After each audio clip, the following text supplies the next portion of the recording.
kembali di topik minggu ini, Mbak Afi, saya ke Anda lagi. Itu tadi sebenarnya kerangka dasarnya bagaimana kita harus menyikapi ini secara bijak seperti itu ya. Tapi kita arahkan dulu ke dunia perbankan. Perbankan konvensional yang ada saat ini baik di Indonesia maupun di luar negeri. Di Indonesia sudah cukup berteriak begitu ya. Karena antara lain dengan hadirnya fintech dan juga beberapa pengusaha-pengusaha online itu. Mereka mengatakan sektor real menjadi mandek. Yang sekarang diuntungkan adalah para perusahaan online tersebut begitu. Yang kalau mereka mau danai, apa yang mau didanai? Begitu ya, jaminan tidak ada, begitu prospek usaha juga masih belum masuk ke ranahnya mereka, dan sebetulnya mereka juga tidak butuh pendanaan oleh bank begitu. Ini nanti kedepannya kan perbankan kita juga bisa mati ya. Jadi gini, memang sekarang itu branchless banking ya. Jadi kalau kita di Eropa kan sudah berapa ribu cabang bank tutup. Nah di Indonesia sebenarnya secara tidak langsung bank-bank itu sekarang sudah mengurangi cabang-cabang. Jadi cabang yang tidak produktif sudah dikurangi, terutama di perkotaan, yang orang sudah menggunakan phone banking. Nah, phone banking itu sekarang naik signifikan. Kalau ITM itu sekarang mulai turun, Mbak. Kemudian internet banking flat. Nah, artinya bahwa ke depan phone banking ini akan menjadi salah satu. Nah, itu salah satunya adalah dengan fintech. Nah, kenapa bank itu sekarang harus berkolaborasi dengan fintech? Karena kalau nggak berkolaborasi akan termakan sebagian UKM-nya itu kepada fintech. Apalagi bank tuh kita tahu paling gede untungnya tuh dari UKM, Mbak. Gitu loh. Jadi akan termakan. Nah, mau tidak mau ke depan itu, dan sekarang sudah mulai ada, fintech itu harus bank itu harus bekerja sama dengan fintech gitu. Kenapa? Karena nanti akan banyak dana yang tidak tersalurkan kalau dia tidak kerjasama dengan fintech.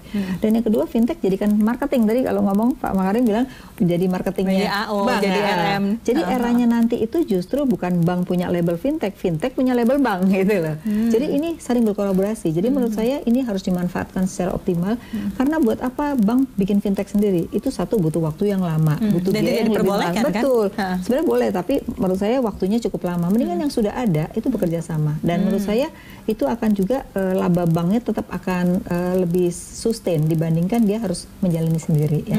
Nah, yang kedua adalah sistemnya, Mbak. Kalau di perbankan itu kan harus laporan keuangan ya kan, kemudian jaminan. Nah, dengan fintech ini mereka membuat rating dengan psikografik, itu adalah memasukkan behavior daripada calon peminjam. Nah, jadi itu lebih lengkap lagi. Nah, itu juga menunjukkan bahwa perubahan di dalam rating juga nantinya oleh OJK harus dirubah. Tidak hanya laporan keuangan, tapi bagaimana behavior itu ternyata mempengaruhi juga dalam rating gitu. Jadi kapasitas orang lain untuk dipinjami atau tidak begitu ya. Oke, berarti Pak Adi Warman ini apa ya, perubahan apa lagi yang terjadi?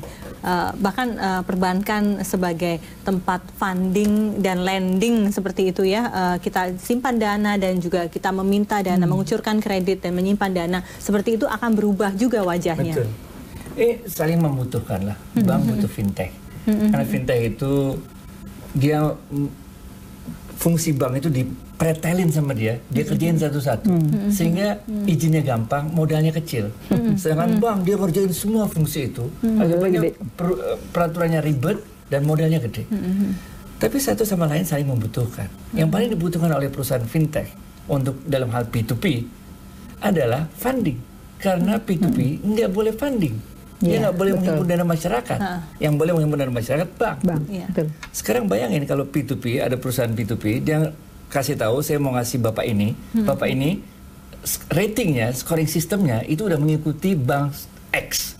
Dan bank X ikutan menjadi promotor inisial orang yang ikutan untuk membiayainya 10% dari total kebutuhan.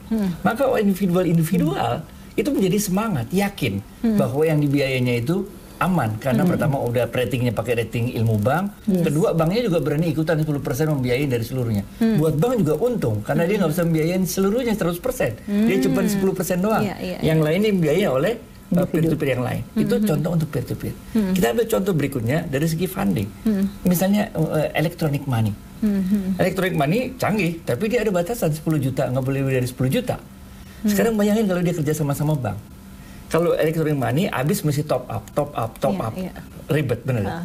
Bagaimana kalau dia punya hybrid produk dengan bank?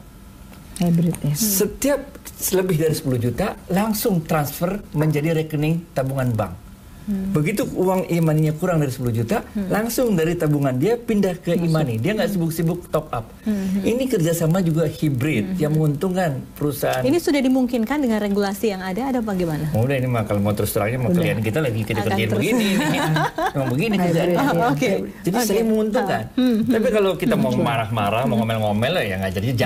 Tapi sebetulnya ini saling membutuhkan karena e-money ada keterbatasan. Dia maksimum cuma 10 juta. Kita nabung apa 10 juta benar nggak? Iya, Mbak Ani, Mbak Afi, Ismail, siapa yang berteriak-teriak di sini? Seperti itu. Kita tahu Ibu Rini mengatakan goalnya untuk dunia perbankan ini ingin korporasi BUMN jadi satu, selain korporasi yang lainnya, semen sudah, terus nanti kekaryaan dan lain sebagainya begitu. Nah, kenapa juga perbankan harus dijadikan satu, plat merah jadi satu, lalu kemudian nanti ada swasta begitu.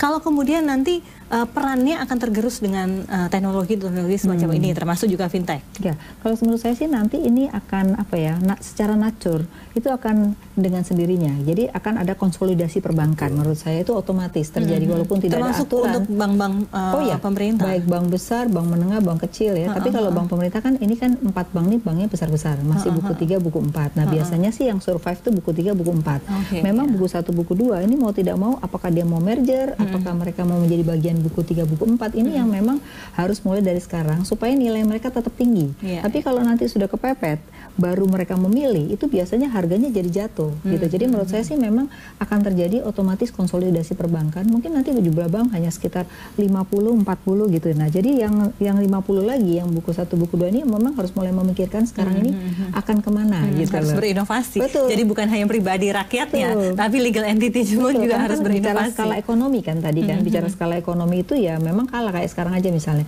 Dana perbankan misalnya, likuiditas itu kan di bank buku 3, buku 4 besar, tapi yang di 1, 2 ini kecil karena untuk mencari dana dia harus bunganya lebih tinggi daripada bank yang besar kan. Nah, jadi mau tidak mau ini harus apalagi dengan financial technology tadi gitu. Jadi menurut saya sih mau tidak mau harus menyiapkan diri ya. Nah, regulasinya mungkin bisa untuk mempercepat itu dilakukan. Jadi artinya bahwa pemerintah ke depannya akan melakukan konsolidasi. Nah, silahkan sekarang ini diberikan kemudahan. Misalnya ada insentif pajak ya kan. Sekarang kan merger harus bayar pajak. Nah, itu yang orang nggak mau. Nah, gimana supaya orang cepat merger, konsolidasi perbankan lebih mudah, misalnya dibebaskan pajak misalnya gitu. Nah, itu menurut saya bisa membuat konsolidasi kita akan lebih cepat gitu loh.